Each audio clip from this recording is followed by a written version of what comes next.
l'entreprise Hervé a un mode assez innovant et original, et ça a été effectivement largement présenté et étudié. Il y a eu un chercheur, c'était Alain Rivardet, qui était à l'époque s'était intéressé au modèle, donc ça a été publié.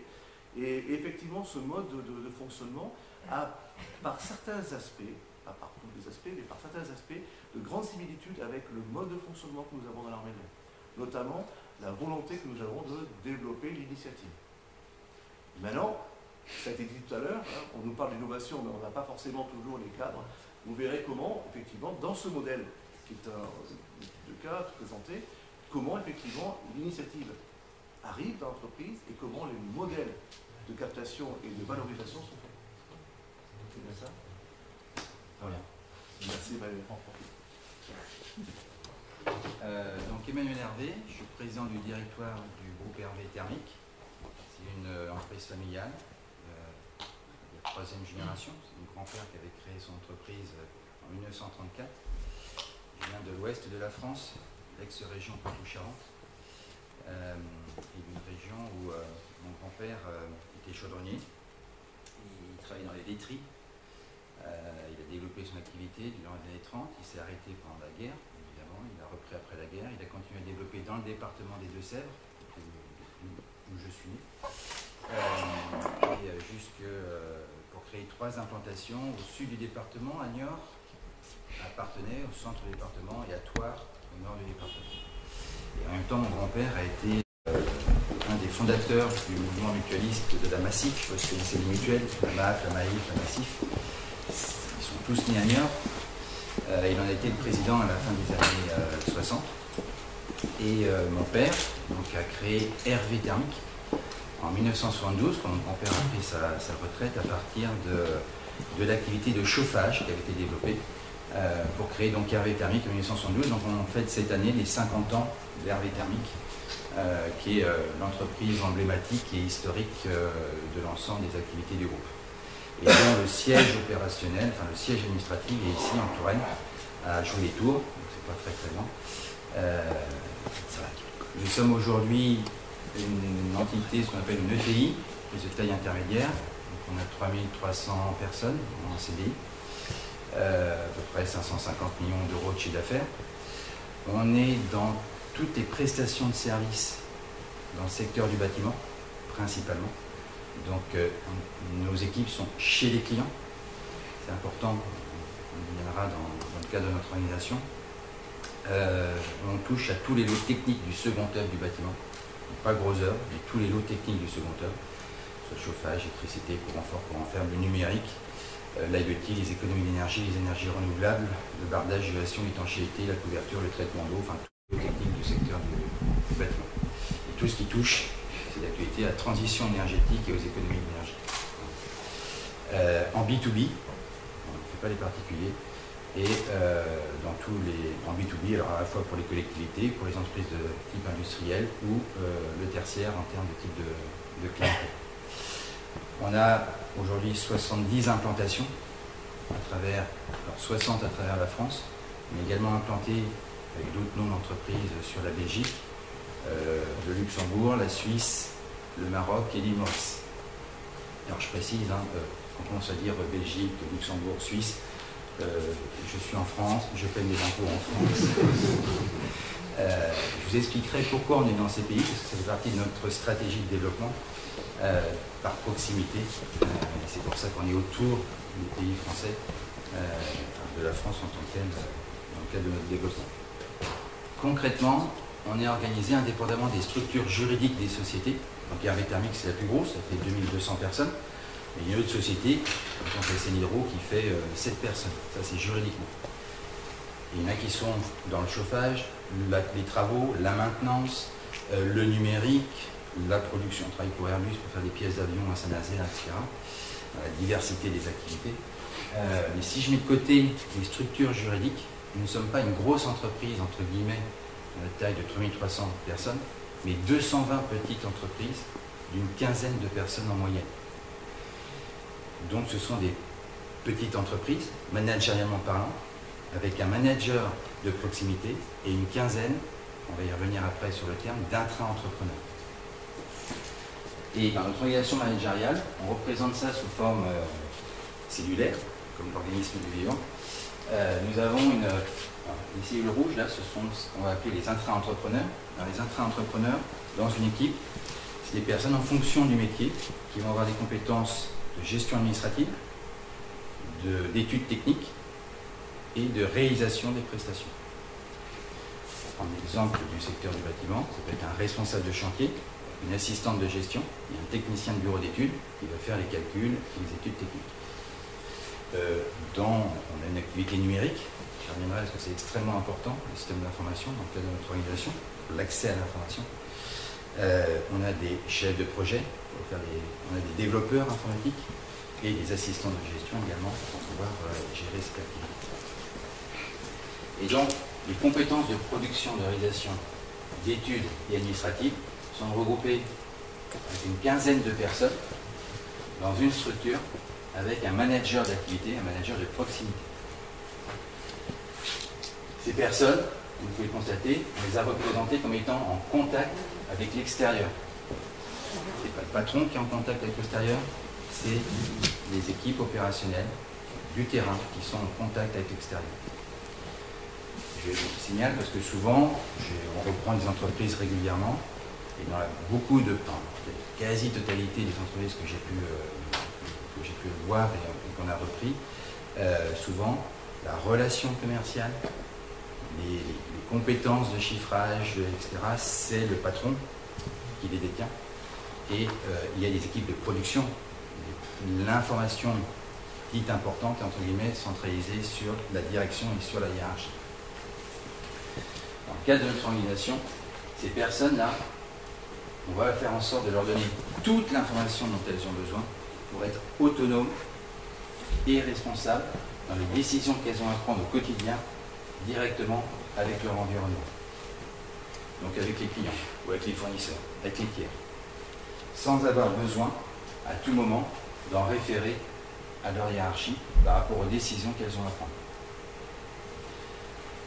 Cette organisation, ensuite, fait qu'on regroupe une quinzaine de managers d'activité, de structures de managers d'activité, qui est notre cellule de base, les cellules bleues, dans un territoire, une région, avec un manager de région, de territoire.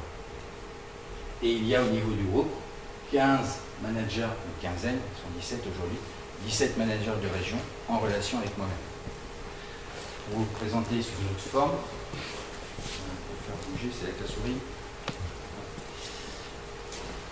La cellule de base, c'est l'équipe d'intra-entrepreneurs avec un manager d'activité, qui est donc constitué d'une quinzaine de personnes. Ensuite, on groupe une quinzaine de managers d'activité avec un manager de territoire. Et il y a une quinzaine de managers de territoire en relation avec moi-même. 3 niveaux, 15-15-15 pour les 3300 personnes. Les personnes qui sont là, on les appelle des intra-entrepreneurs. Parce que les profils qu'on demande et qu'on encourage à recruter aujourd'hui dans l'entreprise, de la part des managers d'activité, sont des profils de personnes qui vont pouvoir assumer des responsabilités et être autonomes. Autonome et responsabilité, ça marche ensemble, pas où. L'autonomie, la plupart des citoyens aujourd'hui sont à la recherche de l'autonomie, pas trop de difficultés là-dessus, mais autonome et responsable, c'est beaucoup moins évident et facile.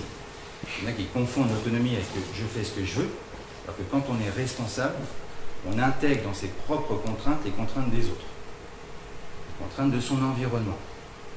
Donc, autonome et responsable. Et ça, c'est ce que vous retrouvez chez les auto-entrepreneurs. Un auto-entrepreneur, il est autonome, il est tout seul dans son environnement, et il a intérêt à être responsable, mais il prend en compte les contraintes des autres. Il a un banquier, il a un financier, il a des clients, etc. Il ne fait pas que ce qu'il veut. Donc, il est autonome et responsable. Et nous, on va prendre le terme d'intra-entrepreneur dans l'entreprise, parce qu'au-delà de l'autonomie et de la responsabilité, le troisième paramètre, c'est d'avoir des personnes qui recherchent le travail en coopération, qui recherchent l'autonomie et à assumer des responsabilités et à travailler de manière coopérative. Et la coopération va amener de la solidarité, de la fraternité et une capacité à additionner des compétences par rapport à la difficulté et la diversité des choses qu'il y a à faire tous les jours dans son activité. C'est ce qui fait d'ailleurs que dans les personnes qui nous rejoignent, on a des personnes qui viennent de grands groupes, mais on a aussi des personnes qui étaient auto-entrepreneurs ou artisans, parce qu'ils retrouvent l'autonomie et la responsabilité qu'ils avaient. Mais quand on est tout seul, c'est très très dur d'être bon à la fois en RH, en juridique, en technique, en tout ce que vous voulez, en finance et compagnie. Et ils vont pouvoir associer leurs compétences avec d'autres pour ne pas avoir à supporter seul l'entièreté des difficultés et de la complexité des thématiques qu'il y a à gérer. Et donc c'est pour ça qu'on les appelle des intra-entrepreneurs. Des personnes qui recherchent l'autonomie et à assumer des responsabilités et à travailler de manière coopérative. Et pour ça, notre organisation a pour objectif de faire en sorte que les décisions qui concernent les salariés, les membres de l'équipe, ici, soient prises en réunion mensuelle, une fois par mois, ça c'est une règle d'entreprise, une réunion mensuelle de management, dans laquelle les personnes sont présentes et vont participer aux décisions qui les concernent. Donc le mode décisionnel est extrêmement important. Il faut savoir que souvent, on a des décisions qu'on pourrait prendre au niveau d'une direction d'entreprise et ensuite on les fait descendre. Là, le principe de notre organisation, c'est que ce qui touche le quotidien des acteurs d'une équipe, c'est eux qui prennent les décisions qui les concernent. Et le rôle du manager est de les amener à participer aux décisions qui les concernent.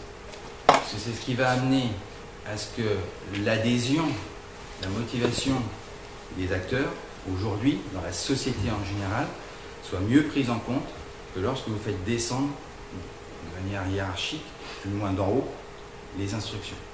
En tout cas, dans le cas de notre organisation. J'imagine que ce genre de décision concerne aussi le recrutement, de manière à avoir une sorte de cooptation oui.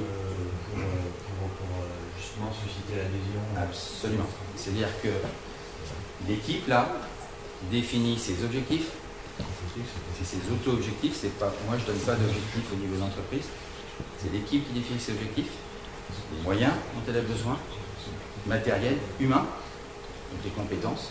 Le recrutement est fait à ce niveau. Les managers d'activité sont les décisionnaires des personnes qu'ils recrutent. Pour monter, en fait, ils montent son équipe. Et pour faire ce recrutement, il implique les membres de l'équipe dans le choix et la sélection de la personne qui va rentrer. Alors, il n'est pas obligé, il le prend comme avis, et après il assume la responsabilité de la décision de qui il va recruter, mais il a tout intérêt à faire une cooptation et avoir potentiellement le même avis que les membres de son équipe. C'est pas obligé, il gagne du temps en tout cas si c'est le cas. Et ça implique en termes de responsabilité les membres de l'équipe dans la réussite de la personne qui rentre dans l'équipe. C'est ce qui fait, par rapport à votre question, que j'y viendrai, on a des experts dans l'entreprise, on va appeler des services généraux, en finance, en comptabilité, etc., en RH. Mais le service RH qui est au siège ne recrute personne. Personne. Le directeur des achats n'achète rien, le commercial ne vend rien. Au niveau des services généraux. Ils sont en expertise au service des opérationnels de proximité de terrain. Parce qu'il y a la technicité, parce qu'il y a des moutons à 5 pattes, parce qu'il faut connaître les réglementations, etc. Donc il y a de l'accompagnement. Mais tout est fait dans notre organisation pour qu'au niveau d'une équipe, d'une petite entreprise, ils soient totalement autonomes par rapport aux décisions qu'ils ont à prendre. Et les procédures avec le système d'information permettent de ne pas avoir besoin d'en référer ou d'utiliser les compétences des services généraux et des experts. C'est-à-dire que les experts réussissent leur mission quand ils ne servent à rien. Ne vous inquiétez pas, ils servent toujours à quelque chose. Les personnes qui manquent de travail au niveau des services généraux, mais leur travail, c'est de mettre à disposition le savoir qu'ils ont pour que petit à petit, dans les procédures et dans l'organisation, ça soit totalement décentralisé au niveau des structures opérationnelles, des 220 petites structures opérationnelles qui constituent l'ensemble des activités du groupe. Exactement. Ça veut dire que vous déléguez du budget sur chacune des... Ah, absolument. La gestion financière est totalement décentralisée. Quand je parle d'objectifs, c'est des objectifs techniques, commerciaux et financiers, de rentabilité. C'est une petite entreprise. C'est une petite entreprise. Et c'est un point extrêmement important pour l'appropriation des objectifs et de savoir si ça va pas entre ce qu'on avait prévu et ce qui se passe. Enfin, tous les membres de l'équipe, ils ont la transparence d'informations et des données, établir leur budget. Et suivre mensuellement, c'est notre fonctionnement, les photos mensuelles, en gestion analytique, on ne leur demande pas de faire des bilans comptables, il y a toute la gestion analytique qui permet de faire comme un budget chez soi, à titre personnel, pour savoir où on en est. Et cette information de rentabilité, de gestion, est extrêmement importante, puisque c'est, quand on compte, la responsabilité va avec le fait de compter. À titre personnel, vous avez tous de la gestion familiale, de vos budgets, etc. On devient aussi responsable quand on se met à compter. Sinon, il y a cash au compte, c'est pas très difficile. Mais quand il faut commencer, oui, alors si je dépense ça, il faut que j'économise là-dessus, etc. Il y a des choix, des arbitrages, la complexité, la notion du chiffre est extrêmement importante dans la prise en compte de la responsabilité. Et donc ça va avec le système d'information d'entreprise qui décentralise et donne accès à l'information, pas au patron, parce que souvent, ça c'est vieux comme le monde, mais l'information c'est le pouvoir, vous le savez parfaitement, historiquement. Là, l'information est à disposition, ce que je vous disais en préambule, de l'ensemble des salariés, s'ils le souhaitent, qui s'intéressent à cette donnée, d'autres pas, mais pour pouvoir comprendre comment fonctionne leur équipe, eux-mêmes, par rapport à leurs objectifs vis-à-vis des clients. Et c'est un point très important. Ce qui fait qu'on fonctionne après en mode projet. Chaque affaire avec un client, il faut refaire, je sais pas, le chauffage, l'électricité, n'importe quoi. On va ouvrir un projet, budgétairement parlant, qui va être suivi totalement, en toute autonomie, par une partie de l'assistant, une partie du responsable de chantier, une partie du bureau d'études. Chacun, les commandes, les achats, la facturation client, le temps passé sur le projet par les uns et les autres, tout ça est saisi par les individus et c'est agrégé au niveau du projet, avec sa rentabilité, le reste à faire, une vraie visibilité de gestion analytique. On va après compiler tous les projets d'une équipe pour faire la rentabilité globale de la structure, de la BU, de la petite entreprise. La somme des résultats des petites structures font le résultat du territoire, et la somme des résultats des territoires fait le résultat du groupe. Et l'ordre de gestion est dans ce sens-là. Je suis le dernier tous les mois à connaître les résultats d'entreprise. Parce que j'interviens en rien dans les chiffres. Alors, si j'étais opérationnel sur un projet, je pourrais intervenir, mais si je ne le suis pas, on ne fait que de la compilation informatique à partir des données de base saisies par les acteurs qui sont les mieux sachants, parce que c'est eux qui font, au niveau des projets. Et il y a des projets, je termine juste, il y a des projets qui gagnent, des projets qui perdent. Il y a au global des structures qui perdent, des structures qui gagnent. Et donc après, il y a des échanges, la coopération, la discussion, la confrontation, pour savoir comment améliorer. Est-ce que c'était un investissement, la première fois qu'on faisait ce type de dossier, et donc c'est pas grave, c'était prévu potentiellement que ça puisse ne pas être immédiatement rentable. Est-ce que c'était 4 fois que c'est négatif et donc il y a un problème d'organisation, de marché, de positionnement, d'organisation managériale globale de l'équipe? Ça va amener à de la discussion, de la confrontation dans le cadre des réunions mensuelles de management en présence des membres de l'équipe. Vous ne fixez donc pas d'objectif Non.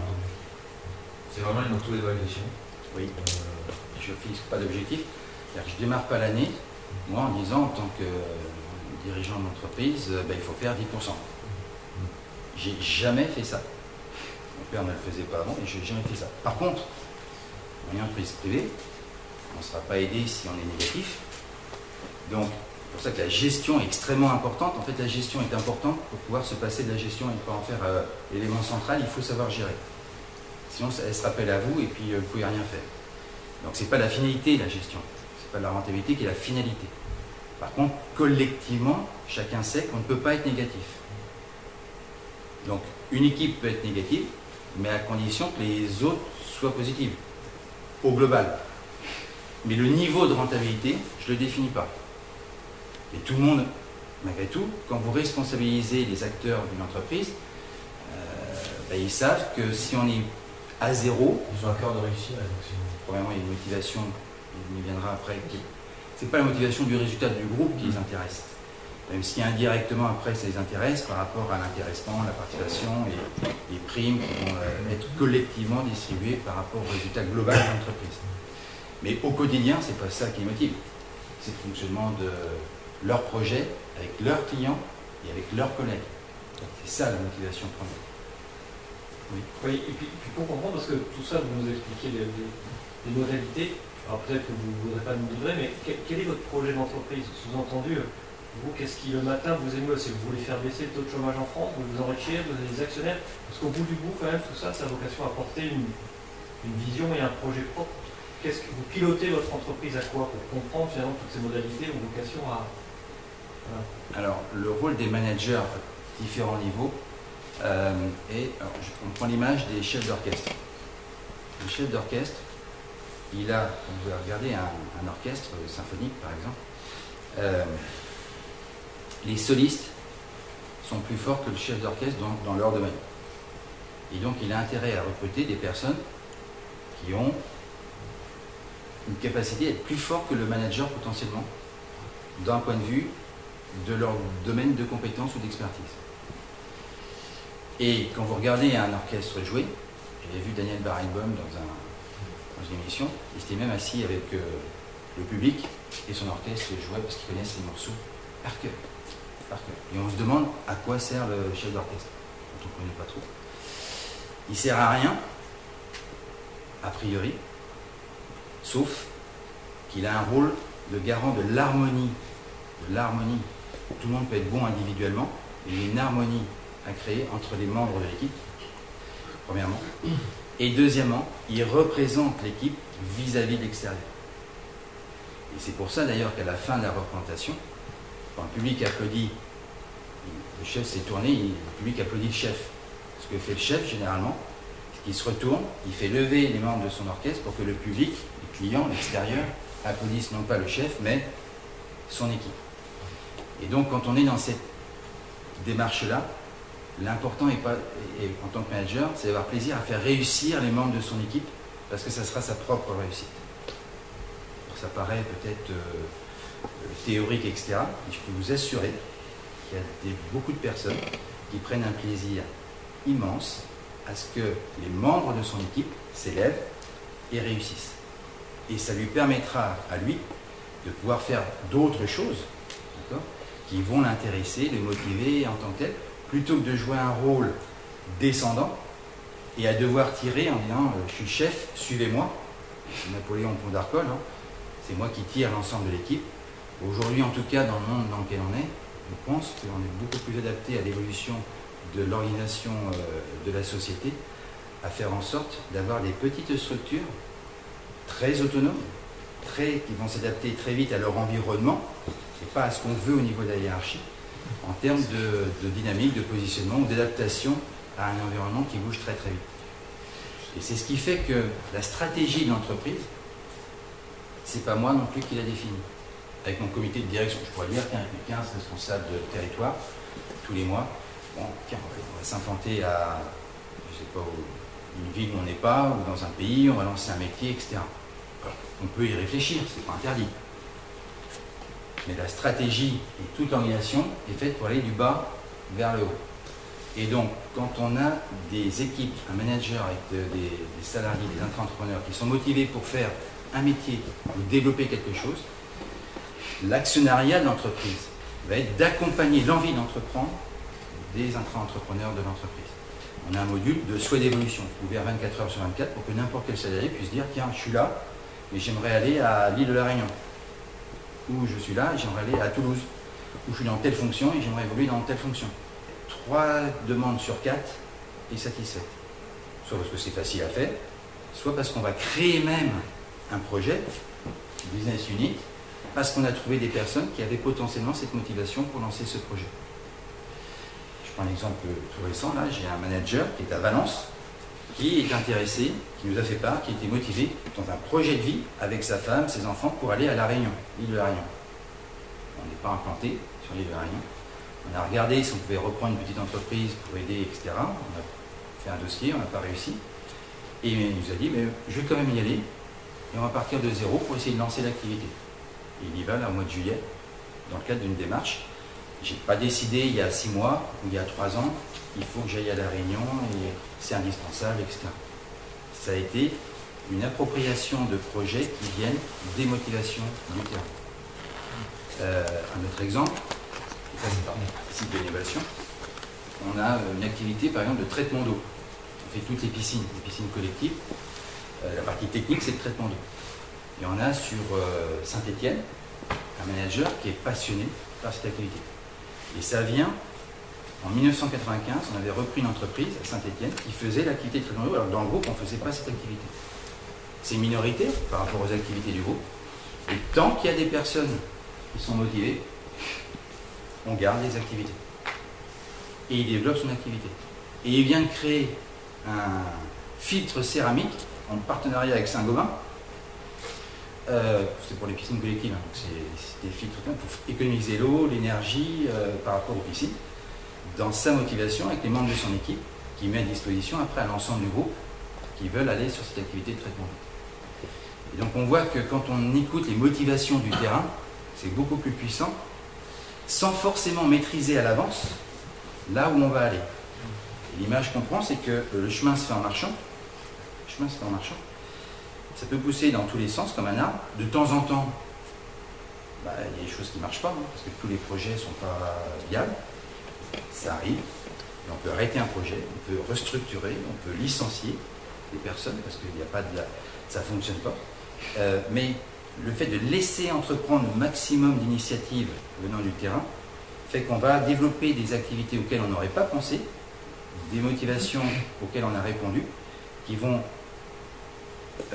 donner une adhésion et une intégration des personnes dans l'entreprise beaucoup plus forte que si c'était, pour nous en tout cas, des instructions qui venaient d'en haut, qu'on leur imposait, et qu'ils n'avaient leur motivation que sur un court terme, parce qu'elle peut être très forte, mais sur un très court terme, et à ce moment-là partir ailleurs parce qu'ils ont envie de faire autre chose. Oui.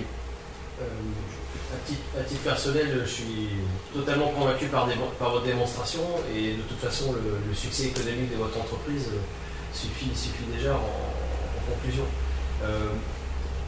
Vous avez dit 2 choses, j'ai peut-être pas bien compris. Vous êtes coté en bourse, pas coté en bourse, parce qu'à un moment donné vous avez fait une allusion dans la phrase me laissant penser que c'était le cas, alors qu'au début j'avais compris que c'était pas le cas. Donc est-ce que c'est pas là finalement la clé de votre succès, parce que la seconde d'après, vous allez avoir une tutelle plus ou moins aimable, potentiellement américaine voire plus, qui va vous dire dans 3 mois je veux ça et je veux ça et je veux tel résultat et des objectifs de trop court terme. Mais on peut être coté en bourse et avoir peut-être des actionnaires qui vous laissent le temps, etc. C'est pour ça que je ne critique pas, je dis juste qu'en tant qu'entreprise familiale, on n'est pas coté en bourse. Et notre préoccupation en tant qu'actionnaire n'est pas le court terme, mais le moyen terme et le long terme. C'est important parce que ça laisse, c'est un élément, en tout cas la notion du temps est importante, parce que si vous êtes que sur le... Alors, il y a en même temps une notion de court terme. Si vous perdez de l'argent à court terme, vous pouvez faire tous les projets de long terme, vous ne ferez pas grand-chose. Donc on doit tenir les deux bouts, à la fois une rentabilité de court terme, mais une vision de projection sur l'avenir et dans le temps.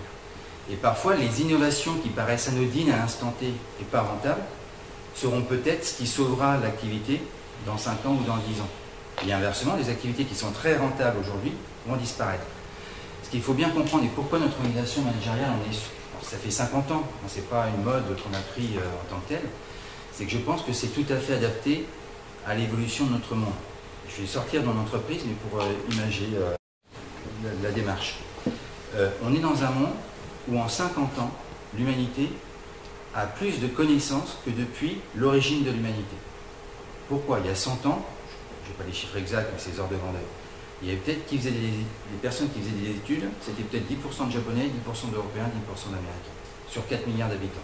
Nous sommes 8 milliards 50 ans après, ou 100 ans après. Et il y a 90% de la population mondiale qui fait des études. Je ne parle pas que des bac plus 5, 10, etc. Des études. Hommes et femmes d'ailleurs. Il y a beaucoup de pays où les femmes n'avaient pas accès à des études. Ce qui fait que la connaissance au niveau mondial explose. Associé à Internet qui la diffuse en temps réel. Et en temps réel. La courbe est exponentielle. Ça engendre une explosion de l'innovation. Alors on connaît dans le monde du numérique l'innovation. Mais c'est en train de venir dans tous les métiers. L'industrie, la production additive, etc. Le bâtiment, là où il y avait chaudière fuel, chaudière gaz, il y a 10 ans, aujourd'hui il y a 15 solutions pour chauffer ou ne pas chauffer un bâtiment. Donc l'innovation, la courbe de l'innovation s'accélère. Et ça engendre quoi? Un raccourcissement de la durée de vie des savoir-faire. Ce qu'on apprend, ce que vous apprenez tous, ce savoir-faire, il a une durée de vie de plus en plus courte. Parce que ça va de plus en plus vite. Il y a à tout moment une innovation qui va rendre obsolète ce qu'on a appris et ce qu'on sait faire. Et donc, il faut être en apprentissage, en adaptation de plus en plus rapide. Et pour être en apprentissage, en adaptation de plus en plus rapide à notre environnement qui bouge, plus vous laissez d'autonomie aux citoyens, aux acteurs d'entreprise, pour se débrouiller, pas parfaitement, mais il y en a qui vont tester des solutions auxquelles on n'avait pas pensé, plus vous aurez de capacité à passer les tempêtes. Et en gros, entre un gros navire comme le Titanic, qui est très puissant, qui est très fort, qui a tous les moyens financiers, etc., et 200 petits bateaux, comme on a, qui vont s'adapter, certains ne vont pas passer la tempête, mais il y en a peut-être 10 qui ne vont pas passer, mais 190 qui vont passer, je pense qu'on est plus adapté pour pouvoir affronter le monde dans lequel la société globale est aujourd'hui. Et ça, c'est... Oui, excuse-moi. Vous êtes presque... Le jeune homme derrière... Non, vas-y. Trois fois, c'était la main. Vous êtes presque à l'inverse d'un modèle d'État jacobin. Comment ça se passe, justement? Alors, je ne vous dirai pas comment vous auriez géré la crise du Covid, parce que, en fait... Je vais vous l'expliquer. Voilà. Parce que c'était un bon crash test. Ouais. Pour voir si ce que je raconte, parce que, vous savez, on peut dire des choses, et puis après, il faut après discuter avec les personnes qui le vivent. Moi, je suis dirigeant, je peux théoriser certaines choses, mais après, c'est la pratique qui compte. Mais pendant la période Covid, la première, le mois de mars 2020, après c'était plus facile, mars 2020, de par notre organisation, et ça c'est aussi un réflexe dans la société, quand il y a des difficultés, à titre personnel, le réflexe, c'est de se recroqueviller sur soi. C'est un réflexe. Et on coupe ses connexions avec l'extérieur. C'est un danger d'ailleurs, parce qu'on s'isole. Une société, une entreprise, c'est pareil. Une entreprise qui est en difficulté, on va tout recentraliser. Parce que pas le droit à l'erreur et tout, donc il faut, tac, et puis on coupe tout ce qui est extérieur. Une nation qui n'a pas confiance en elle, tout ce qui vient de l'extérieur, c'est le danger. Bon. Alors qu'il faudrait avoir plutôt le réflexe inverse, c'est facile à dire, mais pas forcément facile à faire. Et quand on est en difficulté à titre personnel, il faut multiplier les contacts. Il faut se connecter aux autres. Parce qu'il y a un de ces contacts qui paraît anodin, qui un jour va peut-être vous servir à trouver la petite fenêtre pour vous sortir de la situation dans laquelle vous êtes. Pour une entreprise, c'est pareil, il faut s'ouvrir, faire des partenariats, des associations. Alors, dans l'entreprise, il faut multiplier les échanges, mais également avec son environnement. Et pour une nation qui a confiance en elle, qui veut rayonner, bah, il faut s'ouvrir aux autres. Et pas essayer de se recroqueviller sur soi. Par rapport au Covid, donc, ce qu'on a fait, moi, j'ai fait un message.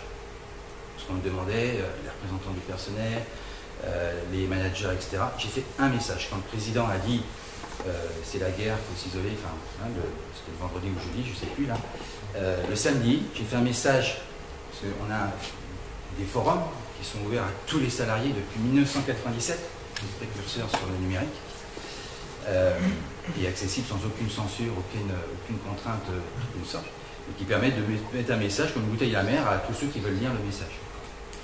J'ai fait un message pour dire aux personnes, ceux qui sont à risque, isolez-vous. Vous n'en savez pas trop. Point. Et après, débrouillez-vous. Je caricature. Je ressie un peu le trait, mais pas tant que ça. Ce que je veux dire par là, c'est que on est autonome et responsable.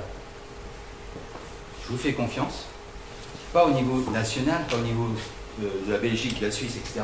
Par équipe, là. Des équipes de 10 à 20 personnes, je ne sais pas 15, le chiffre exact, c'est une moyenne, de 10 à 20 personnes, débrouillez-vous. En fonction de quoi? la maladie entre notre agence qui était à Metz, parce que c'est parti de l'Est, au mois de mars, Bordeaux, ils n'avaient pas, je ne sais pas s'il y a des Bordelais, mais le début d'un Covid au mois de mars à Bordeaux, ils étaient tous dehors à se demander, il n'y avait rien, il n'y avait rien. À Metz, ils étaient psychologiquement hypersensibles, parce que ça venait de l'Alsace, là, et il y avait une diffusion du virus beaucoup plus importante. Donc, situation contextuelle différente. Deuxièmement, la typologie des prestations et des clients. Bon, les équipes sont totalement autonomes. Tous les salariés ont un smartphone, toutes les applications de gestion, tous les ordinateurs, tous connectés. Tous. Pour être autonome, il faut l'information. Si on n'a pas l'information, on dépend des autres. Bon. Ils ont un véhicule qu'ils emmènent chez eux. Donc il y en a, je prends rendez-vous avec le client, je descends dans la voiture, je vais faire la prestation sur un site, etc. Il y en a qui allaient dans des collèges. Il n'y avait strictement personne au mois de mars 2000. Personne. 100 fois moins de risque d'aller dans le supermarché le week-end. Bon. Inversement, il y en a qui, parce qu'on fait des prestations pour des hôpitaux, pour des maisons de retraite, première ligne, il y a les infirmières et les médecins, mais il y a aussi, il faut que l'électricité fonctionne, le chauffage, etc. Donc les situations contextuelles des clients étaient différentes. Il y a aussi la réaction personnelle. Face à la peur, on ne réagit pas tous de la même manière. Il y en a qui paniquent, il y en a qui savent prendre du recul, il y en a qui sont peut-être inconscients, j'en sais rien. Donc je prends ces 3 exemples, quand vous mixez ces éléments-là, chacun s'est auto-adapté en fonction de son environnement, d'intelligence contextuelle. Ce qui ne veut pas dire que tout le monde a fait n'importe quoi, et qu'on a fait prendre des risques. Je ne suis pas un patron qui a dit pendant cette période, allez travailler, il faut rentabiliser, etc. Au contraire, en même temps, pour montrer la démarche, on n'a pas fermé l'entreprise. On n'a pas fermé l'activité. 80% des entreprises du secteur se sont arrêtées. Par contre, on a été en mode hyper dégradé. On avait peut-être 25% d'activité le premier mois. Mais on a réussi, en relation avec les clients, les partenaires, à trouver des solutions pour faire des petites prestations, le minimum, etc. Le deuxième mois, on était à 50%. Et au mois de juin, 100% d'activité, tout le monde a repris, la pêche, l'énergie, sans faire de chômage partiel. C'est-à-dire qu'on a financé. Si j'avais été purement comptable et financier, j'avais intérêt à demander, j'aurais peut-être gagné 8 millions d'euros sur la masse salariale de l'entreprise, 3000 personnes, c'était énorme. Je dis non. On a des RTT, des congés, on ne sait pas comment faire, etc. Ils ont tous été, c'est même les représentants, toutes les équipes l'ont fait naturellement, 95%, mais c'est pas grave. Après, c'est le collectif qui compte. Et ce qui fait quoi? Ce qui fait qu'on a perdu de l'argent d'un point de vue purement comptable, mais on a laissé l'adaptation à une situation de crise, c'est quand même une belle crise en France, on a eu des comme ça, heureusement, très très fréquemment, pour montrer qu'ils étaient en capacité, en étant responsables et autonomes, de pouvoir s'auto-organiser.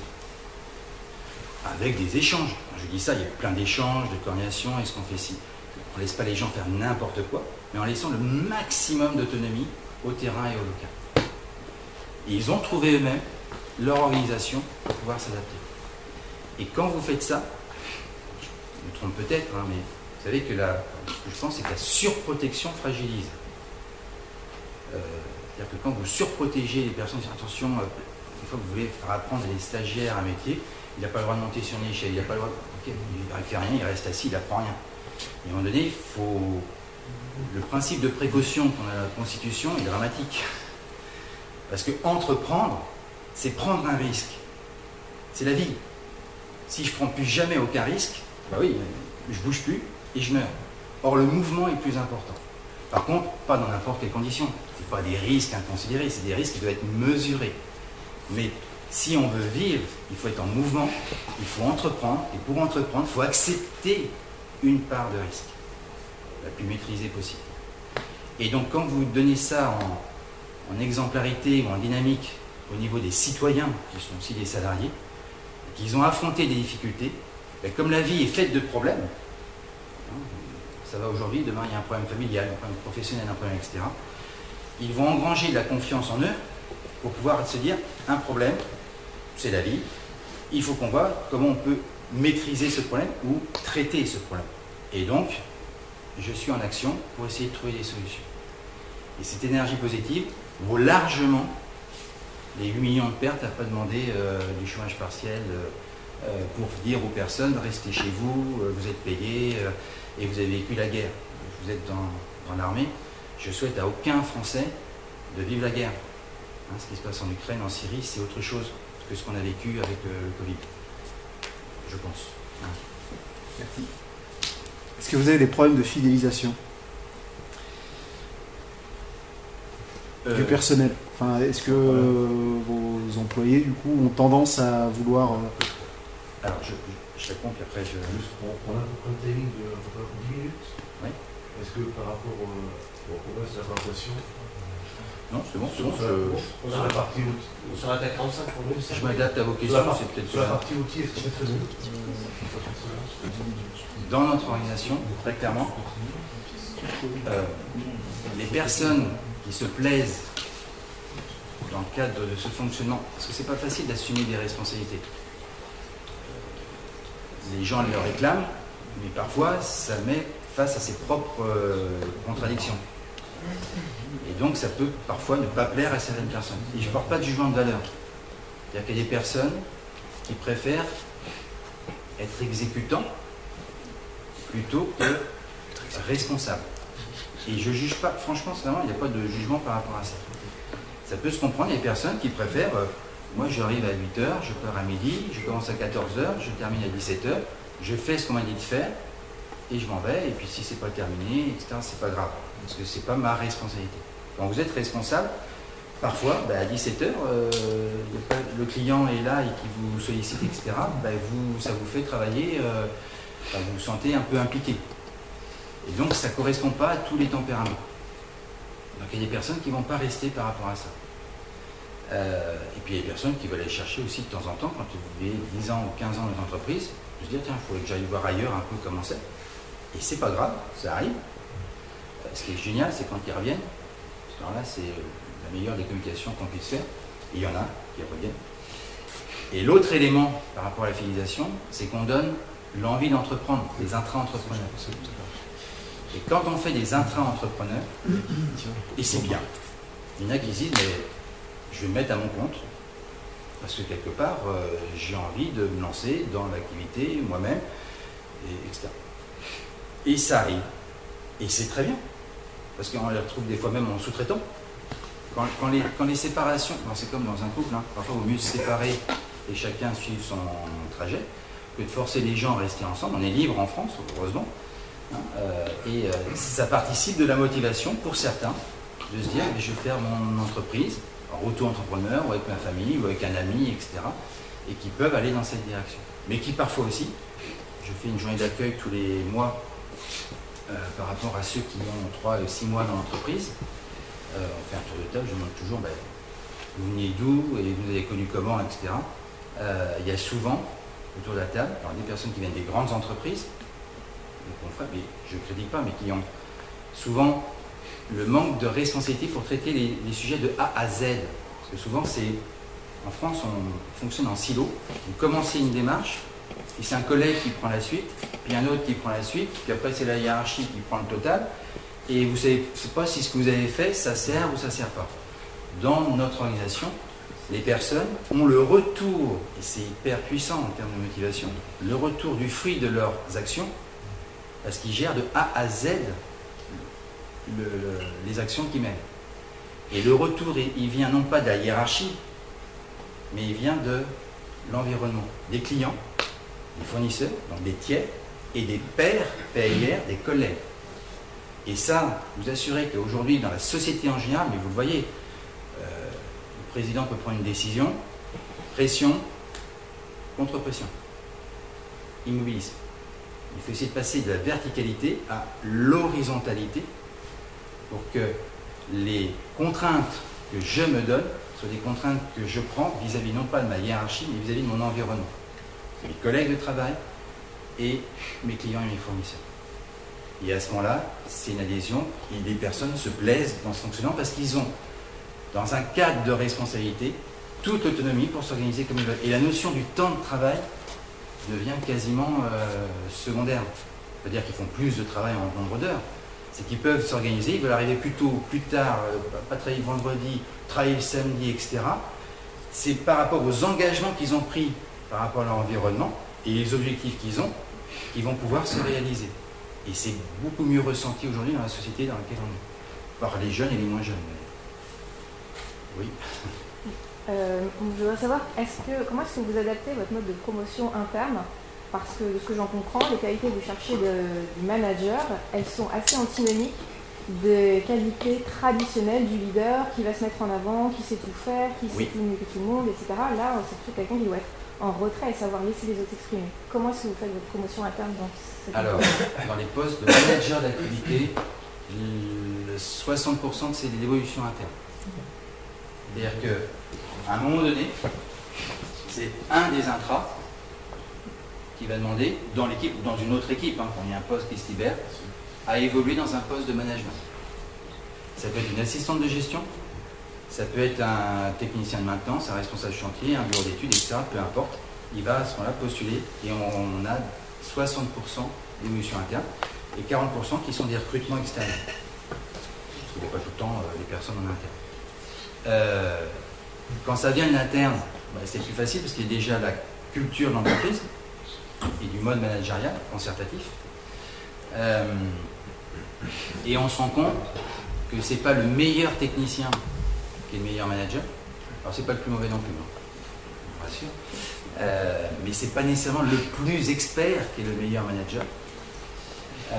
Parce que là on touche à plus de la finesse RH, c'est du management, c'est plus de la psychologie, pour connaître à la fois les membres de son équipe et les réactions entre les membres de son équipe. Et quand on fait des recrutements extérieurs, là je rejoins votre propos, c'est que c'est pas si facile que ça, parce qu'ils n'ont pas vécu dans leur parcours professionnel souvent ce mode d'organisation managériale. Et par contre ça se fait, parce qu'on encourage énormément le tutorat. Vraiment il y a des plans d'intégration, avec un système d'information, plan d'intégration avec formation adaptée, etc. Plan d'évolution, en interne, et avec systématiquement un tuteur qui est un pair, un collègue, PAIR, un collègue de la personne, pour accompagner la personne dans sa nouvelle fonction. Et le choix des managers se fait par une triple cooptation. Les membres de l'équipe qui donnent leur avis, les futurs collègues du manager d'activité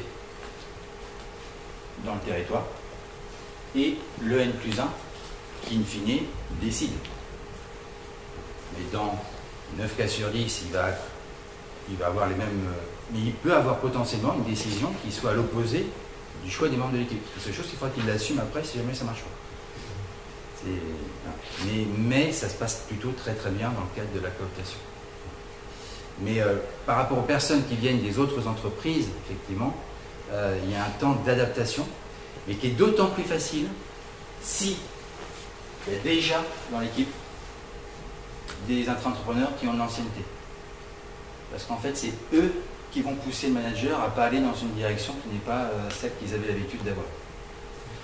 Et par rapport à la fidélisation, quand on reprend des entreprises, c'est encore un autre schéma, parce que quand vous reprenez une entreprise, vous ne demandez pas, les gens ne viennent pas vous rejoindre. C'est le rachat qui fait qu'ils se retrouvent dans votre organisation, par rapport à des personnes qui postulent et qui répondent à une offre d'emploi. Et là, généralement, ce qui se passe avec l'expérience qu'on a pu voir, c'est que les personnes qui sont les plus perturbées par notre organisation managériale, c'est les strates managériales intermédiaires. Souvent, le patron a vendu, il n'est plus là. Il y a une organisation assez centralisée qui pouvait fonctionner, ça fonctionne très bien aussi, bien évidemment. Et c'est vrai que ce qu'on va appeler ici là, les managers d'activité, qui ne s'appellent pas comme ça dans les entreprises qu'on reprend, mais peu importe, qui vont être perturbés potentiellement pour certains, parce qu'ils détenaient leur pouvoir non pas de leur N-1, la reconnaissance de leur équipe, mais par le positionnement de la hiérarchie. Et dans notre fonctionnement, si vous n'êtes pas reconnu par les membres de l'équipe, ça finit par pas tenir notre organisation. Et puis deuxièmement, l'information, c'est de pouvoir, il donnait les instructions et les ordres aux personnes, et là, ils se retrouvent à plus être dans cette dynamique-là et perturbés par rapport à leur manière de fonctionner. Alors que les personnes de terrain ont tout à gagner. Alors, il y en a à qui ça ne correspond pas, ce que j'ai évoqué tout à l'heure, parce qu'ils préfèrent être tranquilles, exécuter les instructions, etc. Et à ce moment, ils vont partir tout de suite. Mais les autres qui ont envie de progresser et d'élargir leur champ de compétences vont tout de suite adhérer à notre organisation. Parce que ça pousse à ce que N-1 grappille systématiquement tout ce que peut faire le N. Et ainsi de suite. Pour que les responsables ne soient pas à faire les tâches, mais à faire autre chose. Du développement pour les managers d'activité, par exemple, réfléchir à l'organisation pour les managers de territoire, et pas être à faire à la place de ceux qui ont tout à fait la capacité de faire. Et souvent, les membres de son équipe ont une richesse insoupçonnée et une capacité supérieure à ce qu'on pense, parce qu'on ne leur donne pas la capacité de le mettre en œuvre. Et de créer le vide fait que ça aspire vers le haut l'ensemble des membres de l'équipe. Oui. Quelles sont les grandes fonctions de votre entreprise qui nécessitent d'être centralisées ou au moins gérées au niveau global? Je pense par exemple, quand vous parliez de l'innovation qui vous remonte d'en bas, à un moment donné, ça nécessite d'être capitalisé, de ne pas être perdu. Oui, alors là, ça va avec l'esprit des modes projet. Ouais. Dire que l'innovation peut venir alors, soit d'en haut, soit d'en bas. Par contre, on va systématiquement après faire un groupe de travail dans lequel ceux qui sont impliqués vont être participants, accompagnés par de l'expertise. Parce qu'à un moment donné, on rentre dans la entre je voudrais faire ça, etc. Et puis après, il faut le mettre en œuvre. Dans le cas d'un système d'information d'une organisation plus globale, il y a besoin de complexité et de recouper tous les interfaces, etc. Et donc à ce moment-là, il y a des experts qui vont être dans le groupe de travail, mais en gardant dans le groupe de travail des personnes de terrain qui vont participer, d'accord, à la réalisation de l'expression des besoins. Parce que plus on colle aux usages pour éviter que la recherche soit simplement théorique, parce que des innovations, il peut y en avoir tous les jours. Il y a des gens qui peuvent imaginer des tas de projets. Par contre, après, il faut que ça se traduise de manière, on passe de la recherche théorique à la recherche appliquée, donc ça débouche sur un projet concret. L'exemple des filtres céramiques que je donnais, c'est parti de l'équipe de Saint-Étienne. Par contre, après, ça a été coordonné avec le service juridique, les experts juridiques, les contrats à faire avec Saint-Gobain, etc. Le service comptable, parce qu'il fallait faire plan d'investissement, etc. Et plein d'experts qui se sont mis autour dans le cadre du groupe de projet, du groupe de travail. Mais en gardant ceux qui étaient à l'origine du projet ou de la motivation dans le groupe de travail. Mais il faut des experts pour accompagner. Et alors, les autres experts que l'on peut avoir, c'est des experts qu'on appelle des services généraux. Vous parlez des RH, il y a la comptabilité, la trésorerie, les achats, enfin, tous les thèmes que l'on peut avoir. Où là, il y a des experts qui sont toujours en veille vis-à-vis de l'expertise extérieure pour apporter la complexité et gérer les moutons à 5 pattes qui sont à gérer, mais dans un cadre organisationnel qui ne va pas prendre le pas, parce que le danger de l'expertise, souvent, ce qu'on peut en ressentir en interne, c'est qu'à un moment donné, les experts prennent le pas sur le terrain. Et à ce moment, le terrain a le sentiment de ne plus être écouté, de ne plus être étendu. De toute façon, c'est le siège qui a décidé. Dans les entreprises, c'est l'Assemblée nationale qui décide des lois, etc. Et ça tombe, ce que je disais, du haut vers le bas. Il faut faire les allers-retours et inclure les acteurs de terrain pour systématiquement prendre en compte leur manière de voir les usages que eux pensent intéressants par rapport à leurs besoins, pour garder l'implication du terrain. On propose une dernière question peut-être, et puis on continuera après. Du coup, est-ce que vous avez connaissance d'entreprises qui ont adopté votre mode de fonctionnement? Et si oui, comment est-ce qu'elles ont fait la bascule? Parce que vous avez dit que les gens d'extérieur souvent étaient un peu surpris par votre mode de management. Une entreprise qui décide de passer à ce mode-là, elle commence par où? Par en haut, par en bas? Alors déjà, il n'y a pas un mode, un modèle. Chaque entité doit pouvoir s'adapter en fonction. Moi, on ne décline pas un modèle qui doit s'appliquer à d'autres par défaut de la même manière, etc. J'évoquais avec le commandant, c'était on n'est pas entreprise libérée. Des modes aujourd'hui, en entreprise libérée, il n'y a pas de hiérarchie, etc. Il y a une hiérarchie dans l'entreprise et qui est là pour définir le cadre général de l'organisation, du fonctionnement des membres de l'équipe, des membres de l'entreprise. Et à l'intérieur de ce cadre, laisser la plus grande liberté d'entreprendre, quitte à faire des erreurs à l'intérieur. Et donc, ce modèle, est-ce qu'il se décline dans d'autres entreprises? Certainement. De manière identique, strictement identique, on ne connaît pas. Ce qui ne veut pas dire qu'il n'y en a pas. Ce qui est souvent mis en avant, c'est des entités plus petites, des petites entreprises, ou des coopératives qui essayent d'être un peu dans ces dynamiques-là. À la dimension de notre entreprise aujourd'hui de 3000 personnes, c'est plus rare, je pense, encore à aujourd'hui. En tout cas, pas majoritaire dans ce type d'organisation managériale. Mais il y a plein d'expériences et de dynamiques qui se font, malgré tout, et notamment aussi dans des grandes entreprises qui mettent souvent des activités entières. J'ai discuté avec Thales, secteur que vous devez connaître, qui est le patron de la branche hélicoptère, je ne sais pas comment ça s'appelle exactement, qui était dans une démarche justement de responsabilisation des cellules de base, enfin, des équipes de base de terrain dans les décisions qui les concernent.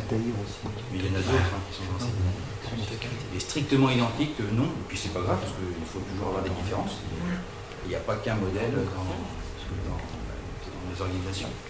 Par contre, il est évident, je pense que on va aller dans les organisations de ce sens-là, par rapport à ce que je disais, par rapport à l'évolution du monde. D'ailleurs, dans l'armée, vous avez vu, vous êtes plus experts que nous pour analyser ça. Vous pouvez avoir la plus grosse armée du monde et pas forcément gagner. Parce que si sur le terrain, vous avez des personnes motivées. Avec les meilleurs amis du monde aussi. Comment? Non, pardon. La Russie.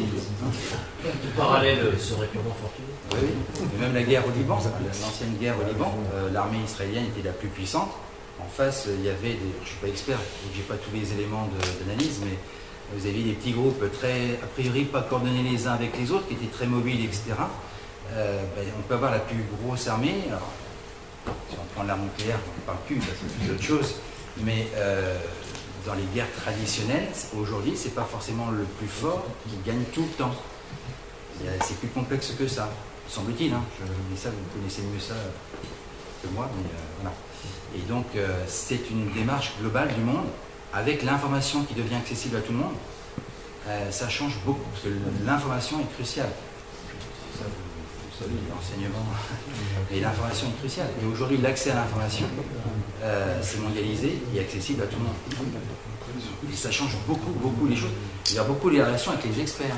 On évoquait tout à l'heure, dans le cadre de l'intelligence artificielle. Souvent on pense que l'intelligence artificielle met en danger les petits emplois, les petits boulots, mais moi, mon analyse, c'est que c'est l'inverse.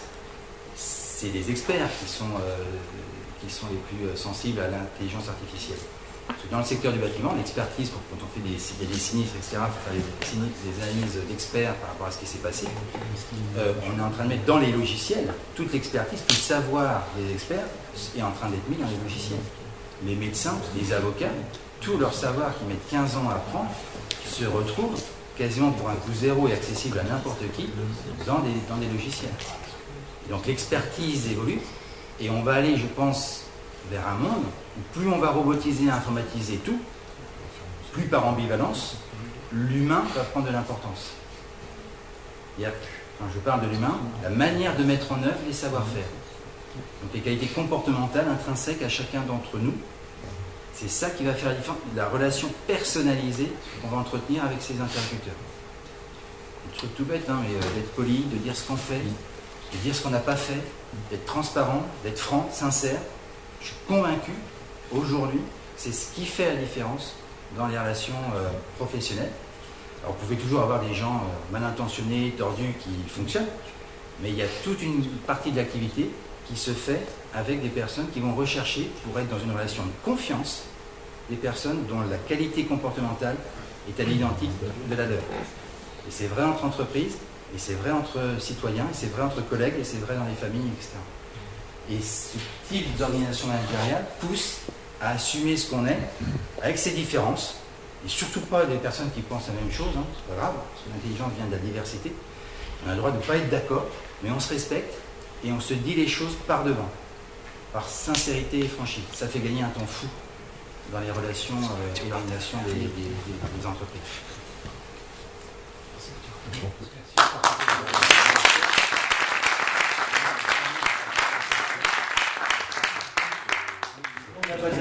Les stagiaires, les collègues et son encadrement, je veux sincèrement vous remercier.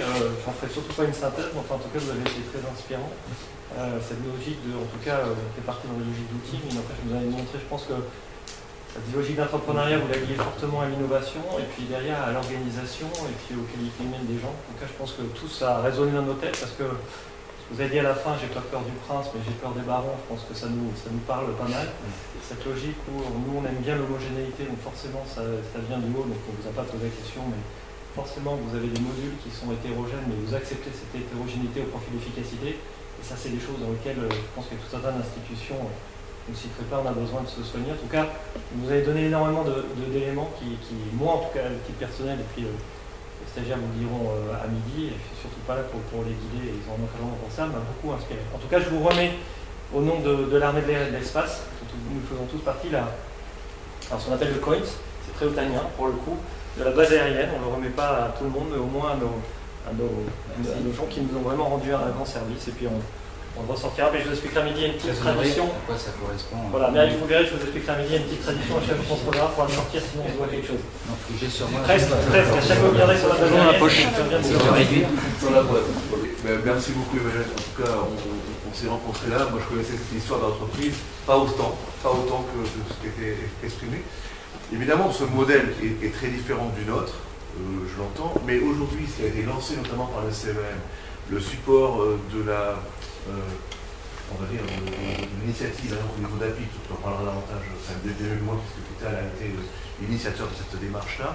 Aujourd'hui, on voit qu'on peut faire cohabiter des modèles sans pour autant altérer un modèle, et que, effectivement, une entreprise qui est à vocation de projet, elle a investi sur un modèle cohérent qui permet d'augmenter son niveau de résilience. Nous, on avait un niveau de résilience sur les processus par rapport à la mission. Mais notre capacité de résilience dans la mission, elle n'est pas le même quand on fait de l'innovation. Et donc, c'est intéressant de confronter ces deux modèles parce qu'il y a des compatibilités, notamment sur les valeurs, notamment sur le cadre et la responsabilité. Ça, c'est un terme que nous connaissons, la responsabilité et le rôle de la hiérarchie qui n'est pas inexistant dans ce modèle-là. Sauf que là, on voit bien qu'il y a cohabitation de deux modèles. Le modèle d'émancipation par rapport à la créativité dans le de projet et notre modèle qui est plus conventionnel dans le cadrage des opérations, le cadrage des activités, processus. C'est ça qu'il faudra un petit peu être amené à l'avenir, trouver cette capacité de gérer deux modèles ensemble, et ça sera un peu le défi, je pense, de notre organisation.